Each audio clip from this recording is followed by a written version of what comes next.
میری عزتدار ماں اور بہنوں، میں آپ سے گزارش کرنے آیا ہوں کہ برسوں آپ نے مختلف سیاسی پارٹی کا ساتھ دیا، جس میں ایک لمبا عرصہ آپ نے کانگریس پارٹی کے حق میں اپنے ووٹ کا استعمال کیا۔ میں آپ کو یہ بتانے آیا ہوں کہ کل تک آپ کے پاس کوئی متبادل نہیں تھا، آج مجلس اتحاد المسلمین آپ کے پاس ایک متبادل کے طور پر آ رہی ہے۔ میری آپ سے گزارش ہے کہ آپ متحدہ طور پر اپنے ایک ایک ووٹ کا استعمال کریے۔ میں آپ سے گزارش کرنے آیا ہوں میری ماں اور بہنوں کہ بھارت کی سیاست کی تلخ حقیقت یہ ہے کہ جب تک آپ کے پاس اپنے ووٹ سے منتخب شدہ نمائندے جیتتے نہیں، آپ کے مسائل کی ترجمانی وہ نہیں کر پاتے، آپ کی تکالیف کو نہ کوئی سمجھ سکتا ہے، نہ اس کو دور کرنے کی ان کے پاس نیت ہوتی ہے۔ آج بھارت کی سیاست کی تلخ حقیقت یہ ہے کہ پچھلے 65 سال سے خاص طور سے مسلمانوں کو یہ کہہ کر غلام بنا کر رکھ دیا گیا کہ آپ سیکولرزم کا بوجھ اٹھائیے، آپ سیکولرزم کو کامیاب کریے۔ میں مڈاسا کی غیور عوام کے درمیان میں کھڑے ہو کر آپ کو یہ بتانا چاہ رہا ہوں کہ کیا آپ اس بات کو جانتے نہیں ہیں کہ آپ سیکولرزم کا نام پر ووٹ تو دیتے گئے، مگر آخر کیا وجہ ہے کہ اتنے برسوں سے یہاں پر بی جے پی کامیاب کیوں ہوتی ہے؟ یہ بات بالکل سچ ہے کہ آپ نے کانگریس پارٹی کو سیکولرزم کے نام پر ووٹ دیا، مگر کیا یہ بات سچ نہیں ہے کہ گجرات میں کانگریس کے 16 MLA کانگریس پارٹی سے استعفیٰ دے کر بی جے پی میں شامل ہو جاتی ہیں؟ کیا یہ بات سچ نہیں ہے کہ آج 35 سال کا عرصہ ہو چکا ہے گجرات سے ایک بھی مسلم اقلیت کا لوک سبھا میں ممبر کامیاب نہیں ہوتا؟ آخر اس کی وجہ کیا ہے؟ آخر اس کی وجہ کیا ہے کہ مڈاسا ہو یا احمد آباد ہو یا پھر بروچ ہو، جہاں پر دلت مسلمان اور آدیواسیوں کی آبادیاں بستی ہیں، وہاں پر ترقی کے کام نہیں کروائے جاتے؟ آخر کیا وجہ ہے کہ جہاں پر ہم بستے ہیں ہمارے محلے جات میں پینے کے پانی کا ناقص انتظام، جہاں پر ہمارا گھر ہے وہاں پر کھلی موریاں کیوں ہیں؟ جہاں پر ہمارے بچے پڑھنا چاہتے ہیں وہاں پر ان کو پڑھنے کے مواقع نہیں ملتے۔ اس لیے نہیں ملتے کیونکہ وہ غریب ہیں، ان کے پاس اتنی دولت نہیں ہے کہ وہ اپنے بچوں کو پرائیویٹ سکول میں تعلیم دلا سکے۔ میں آپ کو بتا رہا ہوں کہ ان تمام چیزوں کا علاج ایک ہی ہے کہ آپ اپنی ایک سیاسی قیادت کو بنائیے، آپ اپنے سیاسی نمائندوں کو منتخب کریے۔ یقیناً یہ کام آسان نہیں ہے، مگر یاد رکھو میری عزتدار ماں اور بہنوں، میں اپنے بزرگوں سے بڑی عزت کے ساتھ یہ التماس کر رہا ہوں، میں اپنے نوجوانوں کو یہ باخبر کر رہا ہوں کہ اگر تم کو تاریخ لکھنا ہے، کوئی قوم اگر تاریخ میں اپنا نام رقم کرنا چاہتی ہے تو یاد رکھو تاریخ ان لوگوں سے بنتی ہے جن کو لوگ نہیں جانتے تھے، جن کا نام و نشان نہیں تھا۔ تاریخ انہی کو یاد رکھتی ہے جو ایک لمبے سفر کے لیے ایک چھوٹا سا قدم اٹھاتے ہیں پورے اخلاص کے ساتھ۔ اگر آج آپ متحدہ طور پر اپنے کے ووٹ کا استعمال کریں گے تو یقیناً نہ صرف مڈاسا بلکہ گجرات کی سیاست میں آپ اور ہم مل کر ایک نئی تاریخ رقم کریں گے اور دنیا کو بتا دیں گے کہ کل تک جس کا کوئی نام و نشان نہیں تھا، آج انہوں نے اخلاص کے ساتھ اور بہادری کے ساتھ اپنا قدم اٹھایا۔ اور ان کا ایک قدم یہ کیا تھا کہ انہوں نے 28 تاریخ کے دن متحدہ طور پر بے خوف ہو کر اور پوری امید کے ساتھ اپنی جماعت مجلس اتحاد المسلمین کے حق میں اپنے ووٹ کا استعمال کیا۔ تو نوجوانوں، آج اگر آپ ایک قدم اٹھائیں گے تو یقیناً تاریخ میں آپ اپنا نام رقم کریں گے۔ 50 سال کے بعد تم جب ضعیف ہو جاؤ گے اور جب میں نہیں رہوں گا اس دنیا میں اور بہت سے لوگ نہیں رہیں گے، کیونکہ زندگی کی حقیقت یہ ہے کہ جو اس دنیا میں آتا ہے اس کو جانا ضروری ہے، مگر جو کم وقت ہم کو اللہ نے جینے کا دیا ہے یہ بہت ضروری ہے کہ ہم اس کم وقت میں ان مسائل کی طرف بھی توجہ لیں۔ یاد رکھو میرے عزیز دوستوں اور بزرگوں، قوم اور ملت کے مسائل صرف دعا پر ختم نہیں ہو جاتے۔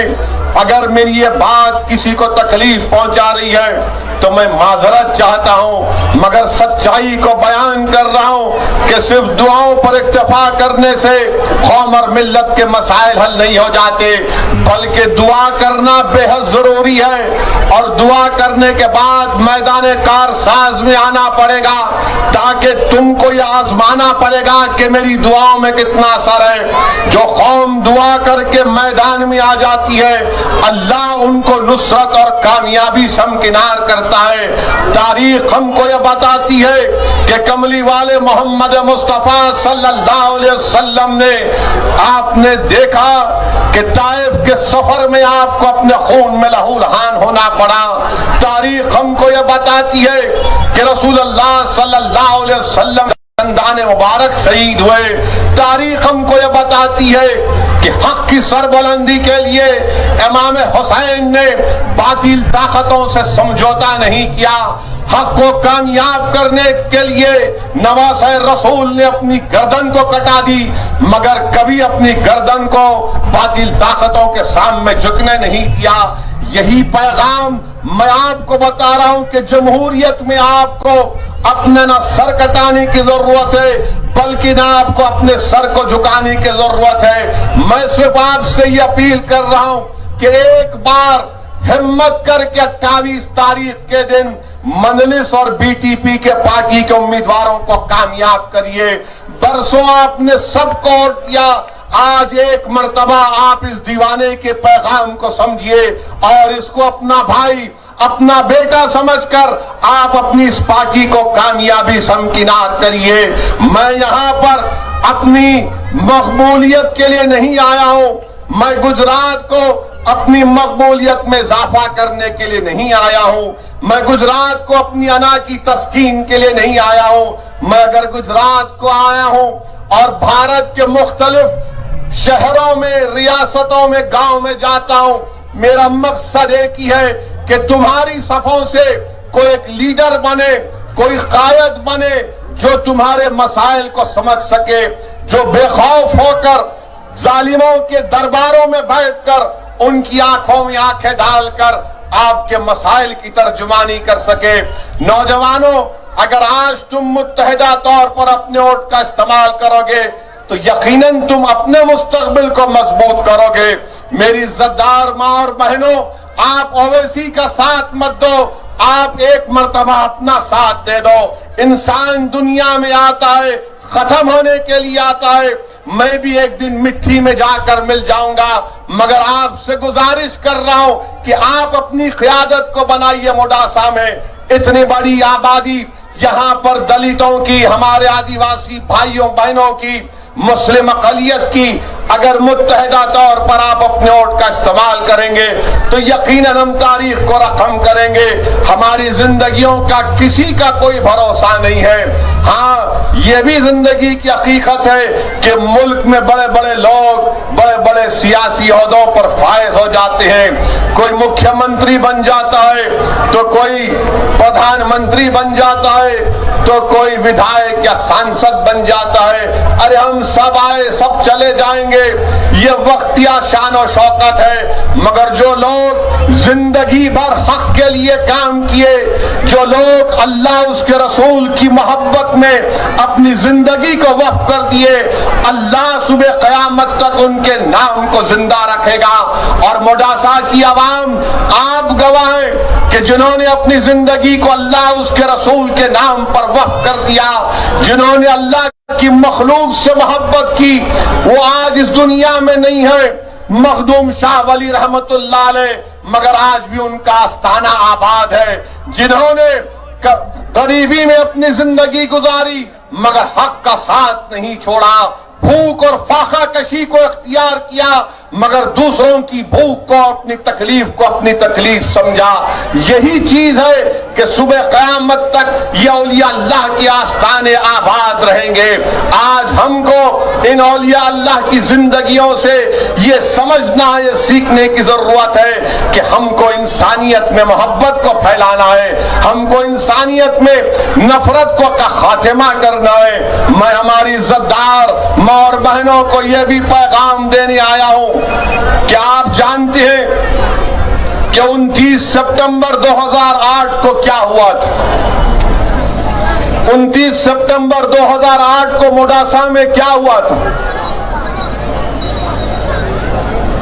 کوئی جانتا بھی ہے کیا ہوا تھا؟ کیا آپ جانتے اس میں ایک مرنے والے بچے کا نام جمال تھا جس کی عمر 15 سال کی تھی؟ اس بچے کی عمر 15 سال کی تھی، جمال عبدین غوری اس بچے کا نام تھا۔ سکا بازار کی مسجد، رمضان کا مہینہ، بام بلاسٹ ہوتا ہے، 7 لوگ شہید ہو جاتے ہیں، 100 سے زیادہ زخمی ہو گئے۔ میں پوچھنا چاہتا ہوں بی جے پی کی سرکار سے، خاص طور سے ملک کے پردھان منتری جناب نریندر مودی سے، یہاں کے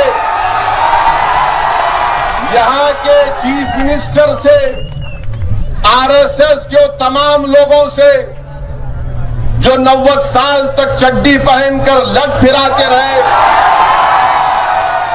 اور 90 سال کے بعد ان کو خیال آیا کہ اب چڈی نہیں پینٹ پہننا پڑے گا تو پینٹ پہن لیے۔ میں کانگریس کے ان بزدلوں سے پوچھنا چاہتا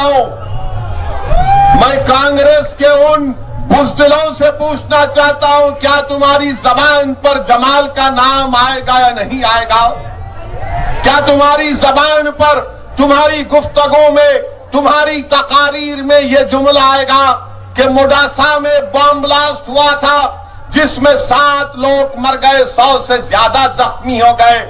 آج تک یہ پتہ نہیں چلا کہ کس نے بم بلاسٹ کیا، مگر سب جانتے ہیں کہ بم بلاسٹ کرنے والے وہ حرامی ناتھو رام گوڈسے کی ناجائز اولاد تھی، انہوں نے موڈاسا میں بم بلاسٹ کیا تھا، کیونکہ یہ تمام کے تمام ناتھو رام گوڈسے کی ناجائز اولاد ہیں، اسی لیے ان کو نہیں پکڑا جاتا، اسی لیے ان کو گرفتار نہیں کیا جاتا اور این آئی اے نے کیس کو بند کر دیا۔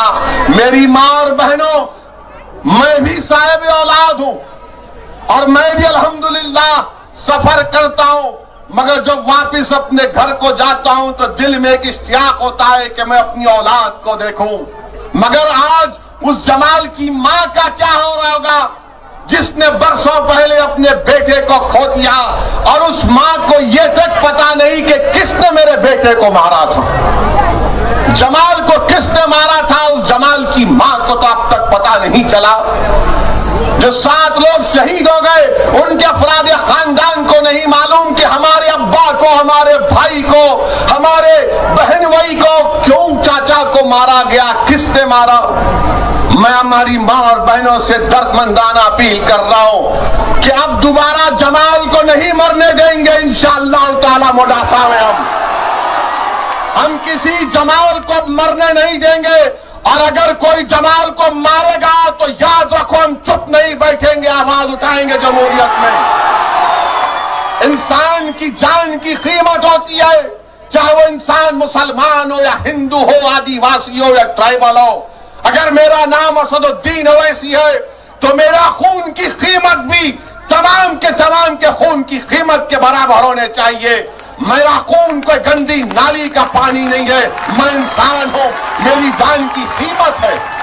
وہ کیوں ہے؟ کیونکہ بھارت کا سنویدھان، بھارت کا آئین، بھارت کا کانسٹیٹیوشن جس کو بابا صاحب امبیڈکر نے بنایا تھا۔ امبیڈکر نے کہا تھا کہ بھارت میں چاہے ہندو ہو، مسلمان ہو، دلت ہو، آدیواسی ہو، او بی سی ہو، برہمن ہو، شتریہ ہو، پٹیل ہو، سب برابر ہے، سب کی جان کی ایک قیمت ہے۔ مگر تم نے، میں موڈاسا کی جنتا سے شکایت کر رہا ہوں، آپ نے اس سمویدھان کے پیغام کو بھلا دیا۔ کیسے بلایا آپ نے ڈر ڈر کر، کبھی ان کے جھوٹے باتوں میں آ کر کبھی کانگریس کو ووٹ دیا تو کبھی کسی کو ووٹ دیا، یا پھر مایوس ہو کر گھر میں بیٹھ گئے۔ میں آج آپ سے کہہ رہا ہوں کہ آج آپ 28 تاریخ کے دن اپنے ایک ووٹ کا استعمال کرو اور بتا دو ان ظالموں کو جنہوں نے جمال کو قتل کیا، جمال کو شہید کیا، کہ ہماری جان کی قیمت ہے، ہماری جان کی عظمت ہے، ہمارے بچوں کا مستقبل ہے۔ اسی لیے میں آپ سے اپیل کرنے آیا ہوں کہ آپ اپنا ایک ووٹ کا استعمال مجلس اتحاد المسلمین کے حق میں کریے۔ 28 تاریخ کے دن اپنے گھر سے نکلیے صبح کے اولین ساعتوں میں اور پولنگ بوتھ کو جا کر اپنا ایک ووٹ پورے اطمینان اور اعتماد کے ساتھ بے خوف ہو کر مجلس کے حق میں استعمال کریے۔ یہ کانگریس پارٹی یہ ذمہ دار ہے، اگر آج بھارت کا مسلمان کمزور ہے، اگر آج بھارت کے مسلمانوں کی کوئی سیاسی آواز نہیں ہے، اگر آج بھارت کے مسلمان دلت آدیواسی پریشان ہے، تو یقیناً اس میں بہت بڑا رول کانگریس پارٹی کا رہا۔ میں آج آپ سے اپیل کر رہا ہوں کہ آج آپ کے پاس ایک متبادل کے طور پر مجلس اتحاد المسلمین آپ کے پاس ہے۔ آپ کو میں مبارکباد بھی دینا چاہتا ہوں، موڈاسا کی عوام کو، میں خاص طور سے نوجوانوں کو، ہماری عزت دار ماں اور بہنوں کو سلام کرتا ہوں کہ آپ نے CAA، NPR اور NRC کے خلاف آپ نے موڈاسا میں ایک تاریخی احتجاج کیا۔ آپ نے گجرات کی سرزمین کو ہلا کر رکھ دیا۔ آپ نے CAA، NPR، NRC کے خلاف جو احتجاج کیا وہ قابل مبارکباد ہے۔ مگر موڈاسا کی عوام، میں آپ کو یہ بھی بتانا چاہتا ہوں، کیا آپ نے جب CAA کا قانون بنا تو کیا موڈاسا کے بزرگ لوگ جا کر اپنا برتھ سرٹیفکیٹ نہیں نکال رہے تھے؟ کیا آپ اپنا برتھ سرٹیفکیٹ نہیں بنا رہے تھے؟ کیوں بنا رہے تھے کہ CAA کا قانون آ گیا ہے، مجھے اپنے کاغذ دکھانا پڑے گا؟ میں اپنے بزرگوں سے اپیل کروں گا، اگر میری گفتگو میں کوئی جذبات یا آپ کو نظر آتے ہیں تو نظر انداز کر دیجئے، مگر آپ یہ سوچئے کہ کب تک ہم ڈر ڈر کر زندگی گزاریں گے؟ CAA کا قانون آیا تو ہم ڈر گئے اور ہم نے احتجاج کیا اور کریں گے انشاءاللہ تعالی۔ میں نے پارلیمنٹ میں کھڑے ہو کر بی جے پی کے 306 اراکین لوک سبھا کے سامنے کہا کہ تم CAA کے قانون بناؤ، ہم بھارت میں پھر احتجاج کریں گے، بلکہ موڈاسا میں جب CAA کا احتجاج شروع ہوگا یہ دیوانہ بھی آپ کے سامنے آ کر ساتھ کھڑا ہوگا۔ مگر میرے عزیز دوستوں اور بزرگوں، میری عزت دار ماں اور بہنوں، یہ ڈر ڈر کر زندگی کب تک گزاریں گے آپ بھارت کے ہم شہری ہیں، ہم کو اپنی آواز اٹھانے کا حق ہے، ہم کو بے خوف ہو کر اپنی زندگی گزارنے کا حق ہے، اور جب تک آپ اپنی سیاسی قیادت کو مضبوط نہیں کریں گے ہم اپنے مسائل کو بھی نہیں حل کر سکیں گے۔ میری آپ سے ادباً گزارش ہے